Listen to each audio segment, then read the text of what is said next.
Ya pemirsa, kembali di Kinanti kisah ibu dan buah hati, dan jangan lupa nih pemirsa miliki segera Parents Indonesia karena di sini Anda bisa mendapatkan banyak sekali tips-tips yang berguna nih, baik bagi para ibu atau calon ibu yang sedang lagi hamil. Ayah juga boleh loh baca ini karena ini banyak banget manfaatnya dan juga ada perkembangan tentang anak. Parents Indonesia, Healthy Kids, Happy Families. Dan sekarang kita akan menjawab pertanyaan dari Pak Rudin yang tadi bilang katanya sekarang istrinya lagi hamil anak pertama nih. Wah, selamat ya Pak Rudin dan istri yang ada di Surabaya. Tapi katanya kok istrinya kayaknya mualnya berlebih banget ya gitu. Kadang-kadang sampai makanan yang udah dicari yang dia suka aja masih keluar tetap lagi mual. Nah kemudian manis-manis boleh nggak sih makanan manis gitu? Silakan dokter. Memangnya kalau untuk keluhan seperti mual muntah itu pasti akan terjadi dari 50-90% wanita hamil itu biasanya akan mengalami yang namanya mual muntah. Cuma ya kalau yang berlebih itu yang dibilang mual muntah berlebih sampai nggak bisa masuk makanan sama sekali, terus terjadi penurunan berat badan 5% dari berat badan awal, nah itu tanda-tanda harus dirawat. Tapi kalau misalnya dia masih bisa masuk makanan sedikit-sedikit, ya tadi menyiasatinya tuh seperti itu. Coba masuk makanan tuh sedikit-sedikit tapi sering. Tapi kalau benar-benar udah sama sekali nggak ada cairan yang bisa masuk, makanan yang nggak ada bisa masuk, sebaiknya sih dirawat. Itu kalau misalnya sama sekali nggak ada makanan yang masuk. Kalau biskuit boleh nggak sih dok? Boleh. Makanan manis-manis boleh. Boleh ya. Jadi selama masih ada asupan makanan yang bisa ditelan oleh sang ibu, nggak perlu dirawat berarti ya. Oke, nah Pak Rudi mungkin itu jawaban dari dokter ya, bahwa mungkin di trimester awal memang suka ada keluhan seperti itu ya. Dan mungkin support dari suami nih kayaknya yang terpenting penting banget ya. Biasanya sampai berapa lama nih mengalami mual-mual pada ibu hamil? Biasanya sih mulai dari usia hamilan 12 minggu itu udah mulai menurun sampai 20 minggu, itu biasanya sih udah nggak ada lagi. Tapi ada sebagian kecil yang bertahan sepanjang kehamilan. Ada seperti itu. Ada kayak gitu ya? Ada. Wow. Jadi dinikmati ya ininya ya, sama support dan dari support suami. Keluarga itu paling penting, karena psikologis biasanya sih ada ini juga ya. Oke, tapi tenang Pak Rudi, badai pasti berlalu dan pasti akan menemui masa-masa enak buat makan ya.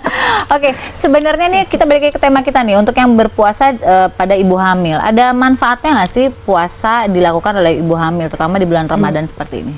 Manfaatnya kalau dilakukan secara benar ada, seperti kayak orang lain yang berpuasa, ya dia akan menjadi suatu proses detoksifikasi ya. Jadi racun-racun itu akan dibuang. Tapi tadi kalau pola makannya benar, nggak jajan ya, buka kan puasanya nggak jajan. Susah kan pola makan yang benar, 4 sehat 5 sempurna itu susah.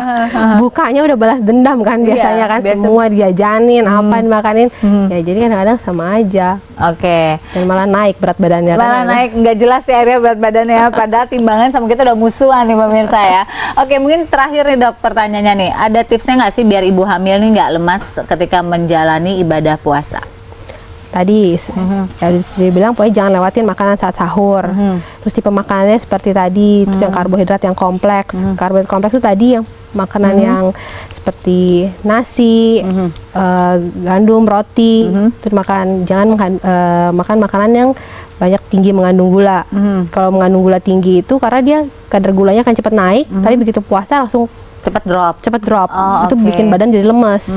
Gitu. Terus perbanyak air putih, minum susu juga diminum, serat, buah-buahan itu diminum banyak jadi pas saat sahur. Oke, nah mungkin dokter bisa juga kasih saran-saran nih dok nih, atau rangkuman pembicaraan kita hari ini ya dok, yang mengenai ibu hamil yang ingin melaksanakan ibadah puasa di bulan Ramadan nih, biar mungkin juga ibu-ibu yang baru juga menyaksikan Kinanti nih sedikit miss atau kelewatan, dokter mungkin bisa menjelaskan kembali. Jadi puasa saat hamil itu pada dasarnya boleh, tapi sebenarnya sebaiknya sebelum kita puasa periksakan dulu kondisi kesehatan kita ke dokter kandungan, karena kan dokter kita lebih tahu ya kondisinya seperti apa. Kalau dokter udah bilang ya udah sehat ibu dan bayi kondisinya nggak ada masalah, boleh puasa. Dan prinsipnya jangan memaksakan diri. Jadi kalau memang kita ngerasa nggak kuat, udah merasa lemes, perutnya kenceng-kenceng, bayinya ngerasa nggak aktif lagi, sebaiknya buka aja. Terus juga pola makannya itu, jadi prinsipnya memindahkan dari yang biasanya jadi hanya memindahkan jam. Kalau biasanya 3 kali sehari, pagi, siang, malam, ini juga tetap 3 kali. Pas sahur, kemudian pas buka, dan setelah tarawih. Nah itu kayak gitu polanya. Oh, jadi tetap harus 3 kali juga. Iya. Aduh, yang tadinya niatnya puasa mau kurus jauh-jauh aja ya ibu hamil ya. Jangan dong, tujuannya jangan kurus dulu ya, tujuannya untuk ibadah sebenarnya intinya ya. Iya kan tujuan utamanya ibadah, bukan buat kurus. Langsung kayak kejewer nih akunnya. Harus puasa. Tujuannya jangan salah. Gitu. Terus untuk sama minumnya tadi minimal 2 liter dalam sehari itu harus tercukupi. Ya, terus makan makanan serat, minum buah. Pokoknya sama seperti kita nggak puasa itu, seperti orang biasa puasa 4 sehat 5 sempurna tuh harus tercukupi. Oke, kalau gitu pemirsa tadi kita udah cukup banyak mendapatkan informasi dari dokter. Dokter terima kasih banyak atas informasinya nih dok ya. Kemudian juga yang pasti pemirsa intinya sebenarnya kita boleh loh berpuasa, tetapi memang kita balik lagi kalau dokter katakan adalah lihat lagi ke ibunya nih. Kalau kita merasa kuat kita jalani, tapi kalau nggak jangan dipaksakan karena sebenarnya dari segi agama pun sebenarnya kita mendapatkan dispensasi kok boleh untuk tidak berpuasa. Dan gak kerasa ini waktunya kita untuk pamit dokter, terima kasih banyak. Tapi jangan lupa untuk menyaksikan Kinanti nih esok hari, tema besok itu adalah ibu menyusui pada saat berpuasa. Ini penting juga nih karena kadang-kadang katanya kalau ibu menyusui lapar ya kan. Kemudian kalau asupannya kurang, asinya akan berkurang, bener apa enggak ya? Nah itu akan dibahas besok hari di Kinanti. Yang saya jangan lupa juga untuk follow Twitter kami ya pemirsa ya di @kinantijaktv, atau juga Anda bisa follow Instagram kami dan kemudian share foto Anda dengan buah hati di Kinanti Jak TV, atau Anda juga bisa email pertanyaan Anda di kinanti.jaktv@gmail.com.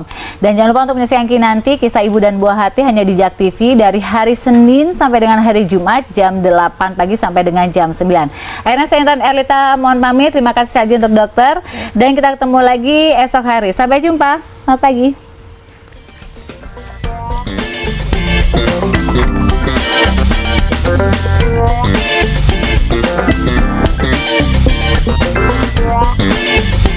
We'll be